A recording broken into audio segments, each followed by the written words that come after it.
Time now for the good news segment with Epiphania. Yep, not here, but definitely you hear from Epi. Yeah, stay with me. Don't go away. Good news. Good news. Good news. Good news. Good news. Hi guys, so today on Good News I have two stories for you. I always have two stories for you. Why do I keep repeating this? Okay, fine. The very first story is actually about a partnership between CSG and CT, which is Cape Innovation Technology Initiative in South Africa, and how much of an impact this partnership is going to have on entrepreneurs, female entrepreneurs in the ICT space. Now, CT is actually a non-profit. And look, it acts as an intersection for the government, for businesses, and for the society. One thing, though, that they actually have been doing for quite some time is the Women in Business program.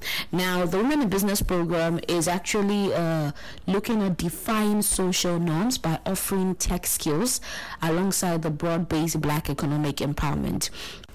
So basically, the Women in Business program actually supports female entrepreneurs in their adoption and then their implementation of digital platforms, and this is to help upskill their tech acuity and then just to drive business growth. I mean, if you set up a business, the key thing is growth, and then also promoting inclusion.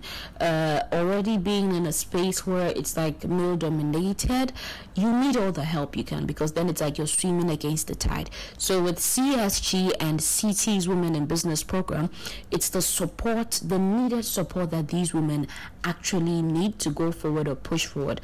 Now, in 2021, you had 30 female ICT entrepreneurs who are actually taking part in a 10-week course, and then after that, 3 finalists will be selected, and they will continue with a 10-month-long entrepreneur program offering, and they're going to have opportunities that will connect them with CSG women who are in leadership. I think this is a very great thing because it's been running in South Africa for some time. The most important thing is the fact that they're looking to make it a nationwide thing. And I mean, the fact that since its inception, they've had 1,700 women who have actually been accommodated in the program. And then you have 1,500 who are applying to join. Now, if you're a woman and you're an entrepreneur and you find yourself in the ICT space, then I think there's a great opportunity for you. So you can look out for the Women in Business program, try and sign up. I mean, even if you don't win, you actually get to build connections. You know, you find yourself in a network of like-minded people, I beg your pardon. You find yourself in a space where it's like everybody actually does understand what you're going through, and they're going to actually be there for you. You can call, you can talk, you can... Networking is everything, you understand? It's the new money right now. So I think it's a good thing. If you're a female entrepreneur in the ICT space in South Africa, then this is something you should actually sign up for.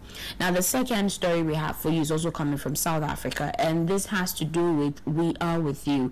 And when someone says we are with you, I mean, you know, it's not on the business level. You're actually talking about the emotional sense. And so this is the Sinawe Thuthuzela Care Center in South Africa, and they are offering hope for the survivors of sexual violence, and we know how much of a big deal this is. Now, Sinawe actually means we are with you in the Xhosa language in South Africa, and I think it's a great thing because they're actually providing hope for these survivors of sexual violence. And we know what happens when you actually go through all of these. It's a traumatic experience for anyone to go through, and the worst part is the whole victimization thing, and then stigmatization, and then the part that, I mean, people actually look for reasons why they think you are the cause of what happened to you. Questions like, what were you wearing? What were you doing there at that time? Why were you alone with the person? Or why didn't you go with somebody?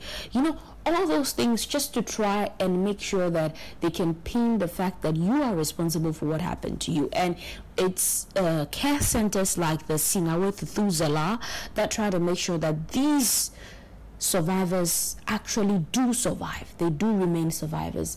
And I keep saying that hope is like a life jacket we have in this life, and it's everything you need to keep swimming, keep going forward in this sea that we call life. Nobody should go through that traumatic experience of rape And if anybody does go through, the last thing anyone has to do is to point fingers at them, is to doubt them, or is to look down upon them. So I think it's important that we keep supporting care centers like the Sinawe Thuthuzela Care Center in South Africa. It's actually located in Mthatha in the Eastern Cape Province, and it's doing well. You know, you see the women who have actually benefited from it.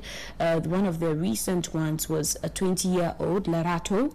Unfortunately, I mean, she experienced a very aggressive, I mean, the whole process was terrible. It's really terrible. I wouldn't want to narrate it, but it's terrible.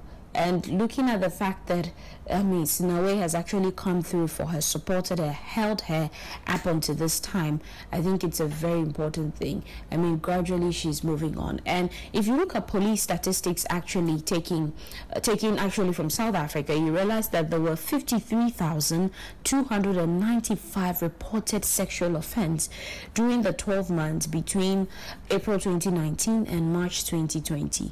And that's, I mean, there's been an increase of 1.7% from the previous reporting period. So look, it's bad.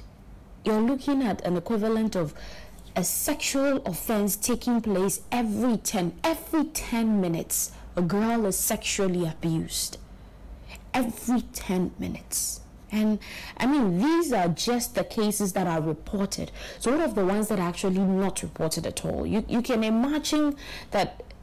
You know, it shouldn't be surprising the majority of the cases are actually not reported, because the whole, you know, there's something just around it. How to say it, how to get people to believe you, and recounting the whole thing again is a harrowing experience for anybody who's been through it. So I think it's good that we have care centers like Sinawe Thuthuzela that are actually providing hope for these women, sheltering, catering for them, finding a way to build them back up piece by piece. Now, if you're in South Africa and you are able, please do help such care centers, because they're doing a very, very important work.